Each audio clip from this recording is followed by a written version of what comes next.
गासै आसामनि बर'नि जायफोर माने गागि माने आफादनि दैदेनगिरि बिबानगिरि बिथांमोन आरो माहारिनि गुबुन गुबुन फोथाराव खामानि मावनाय सिनियर मानसिफोर जायफोर गुबुन गुबुन बिथिङाव जथेस्थ' अभिज्ञ बिथांमोनखौ हांख्रायनानै दुलाराय बर' फरायसा आफादा बर'नि मोन 25 माने माहारियारि आफाद आरो गौथुम धोरोमारि गौथुमनि मददनि गेजेरजों बड'लेण्ड मुलुगसोलोंसालिनि जोहोलाव नीलेश्वर ब्रह्म बे अडिट'रियामाव मोनद' हारिखौ जि एसटि होनो थाखाय जि आसाम सरकारा 29 माने नभेम्बराव जि रिकमेन्डेसन ले खालामबाय आरो बे रिकमेन्डेसननि आधाराव बर्तमाननि ट्राइबेलनि जि अस्तित्वनि जि मोनसे खैफोद बा अलखदनि सम बे रिकमेन्डेसनाव जिफोर खोथाफोरखौ लिरदों बे खोथाफोरखौ लानानै दिनै जों गुवारै गोथौयै सावरायदों कारन सिसिट'आ हिसाबै मोन 14 ट्राइबेल आफादफोरा 45 लाख ट्राइबेलखौ रिप्रेजेन्ट खालामनाय हिसाबै 26टा आफाद मोन 14 माहारिनि जोङो खौसे खामानि मावदों आरो बे रिकमेन्डेसनखौ जोङो दाख्लैबावै जोङो अलरेडि सावनायबो जाबाय आरो गोबां माखासे प्रटेस्ट जोंनि प्रग्राम दंमोन नाथाय इन द मिन टाइम आसामनि गिबि मन्त्रि डक्टर हिमन्त बिश्व शर्मा बिथाङा केबिनेटनि गेजेरजों खावलायनानै ग्रुप अफ मिनिस्टारनि चेयारमेन डक्टर अनुज पेगुजों रायलायनायनि थाखाय मोनसे बेबस्था खालामबाय 4 डिसेम्बराव ग्रुप अफ मिनिस्टारजों दुलाराय बर' फरायसा आफादाबो बाहागो लादों आरो गासै सिसिट'आनि आफादफोरनि बाहागो लानायजों मिटिङा जानानै थांबाय 2 घन्टिया सावरायनायाव जोंनि जिअएमनि जिखिनि रिकमेन्डेसन माने मोनथाम कमिउनिटिखौ एसटि प्लेन खालामनाय मोनब्रैखौ एसटि भेलि खालामनाय दा बेखौ लानानै जों अबजेक्सन होदों बेखौ जों मानिनानै लायाखै होननानै जों फोरमायदों आरो मा कारनाव जों अबजेक्सन होदों बिनि डिटेल बिथं खोथाफोरखौ जोङो बेखालि बिथांनो फोरमायदों दा खोथाया जाहैबाय जे बर' हारिया गावनो मोनसे उदां आरो आबुं हारि हिसाबै आरो जुगे जुगे जोङो जोंनि अधिकारनि खोथाखौ लानानै हाबा मावबोनाय हिसाबै जोङो जाहाथे कुनु कारनाव सोरखौबा एसटि होनो थांनानै थाखानाय एसटिनि जि जोंनि जि क्षमता जोंनि जि अधिकार जोंनि राजनितिक माने एरेन्जमेन्ट जोंनि एडमिसन जोंनि साख्रि बाख्रि कुनु कारनाव जाहाथे खति जाया कारन नेशनेल लेभेलाव एसटिआ मोनसेयानो 7.5 बे मोनसे थोरसियाव गासै 2 कौटियाबो दा हाबगोन आरो बे हिसाबै अल इन्डिया लेभेलनि IIM IIT AIIMS all India लेभेलनि banking railway staff selection commission UPSC बे गासैयावबो सेन्ट्रेल इउनिभार्सिटि बा सेन्ट्रेलनि जिखिनि इन्स्टिट्यूट दङ कलेजफोर दङ बेयाव जों एफेक्ट जाजोबगोन आरो स्टेट लेभेलाव पलिटिकल रिजार्वेशनाव लवार आसामनि बिटिसिनि 6टा एसेम्ब्लि आरो राभा आसम काउन्सिल 3 एसेम्ब्लि 9टा आपार आसामाव मिसिङाव 2 दङ बे 13टाया एफेक्ट जाजोबगोन दा बेखायनो बे अधिकारफोरखौ लानानै जोङो दिनै बर' माहारियारि आफादफोरनि गौथुमजों लोगोसे गासै इन्टेलेक्सुवेलफोरनि मतामत फिउचार कर्स अफ एक्शना मा जागोन कारन जोङो से दाननि उनाव गिबि मन्थ्रिखौ लोगो हमनानै जोंनि फाइनाल रिकमेन्डेसन साजेसनखौ जों होगोन आरो बिथांजों सावरायगोन भारत सरकारनि नखर मन्त्रि अमित शाह बिथांजों सावरायनायनि थाखाय जों दाबि होदों आरो जाहाथे कुनु कारनाव थाखानाय एसटिनि माने जि अधिकार बे अधिकारा खैफोद अलखद बा धंस जाया आरो एसटि भियानो जा सोरखौबा पियानो जा बे मोनसे आमब्रेलायावनो फैबाय एसटि माने एसटि मोनसे साथायावनो फैबाय जों बुंदोंमोन जे अबिसियावनो रिजार्वेसन हो अबिसियावनो बिथांमोननो स्पेशल पलिटिकेल राइट्स हो खिन्थु दिनै एसटि भियानो खालाम माबा मोन पियानो खालाम अलमस्ट बियो एसटिनि कटायावनो फैबाय एसटिनि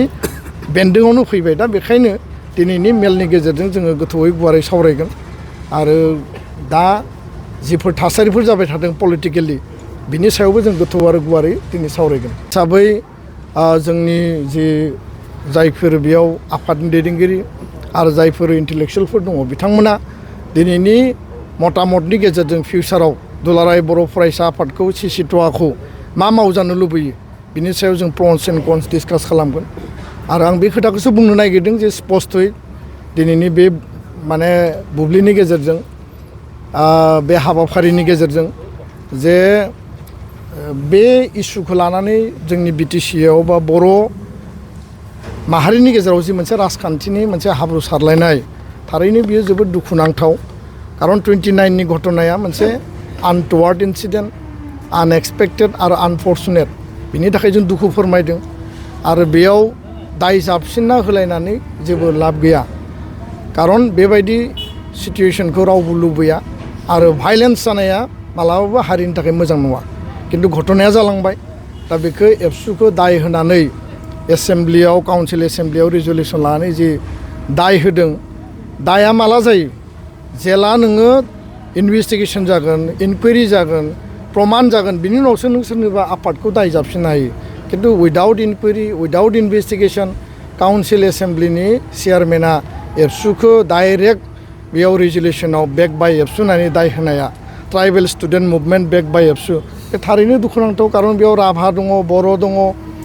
गार' दङ गासै माहारिनि फरायसा फरायसुलि आफादफोर दङमोन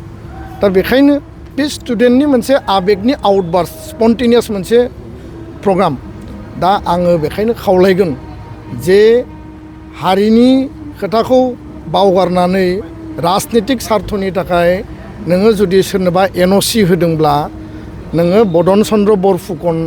ना जेरैबायदि मानफोरखौ लिंनानै लाबोनानै आहम माने रायजोआव आहमनि माने राज उलाफादाव खैफोद लाबोदोंमोन बे एखे खामानि दा बेखायनो बेफोर खोथाफोरखौ बुंनानै लाब गैया राजनितिक सार्थनि थाखाय नोंथाङा जिखि मावा मानो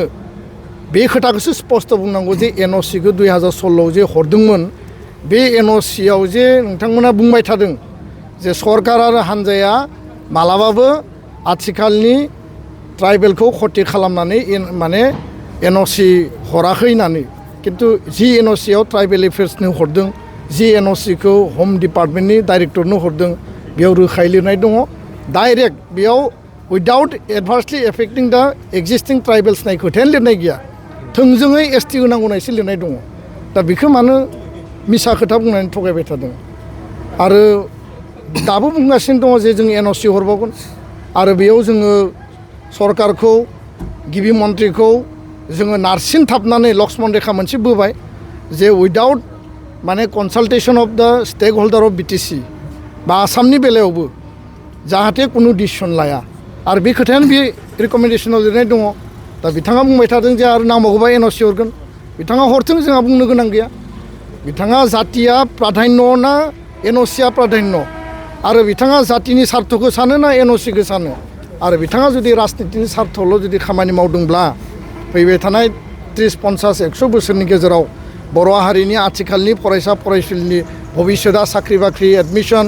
जोंनि समाजिक जोंनि हा हु लेन्ड राइट जोंनि पलिटिकेल राइट गासैबो जुदि धंस जानायनि खोथाखौनो बिथाङा सानदोंबा गावनि सार्थनि गावनि माने पलिटिकेल पावारनि थाखायल' सानदोंबा एनअसिखौ हर जोंहा बुंनो गोनां गैया हरोब्ला नोंथाङा मा लाब जागोन हराबा नोंथाङा मा लस जागोन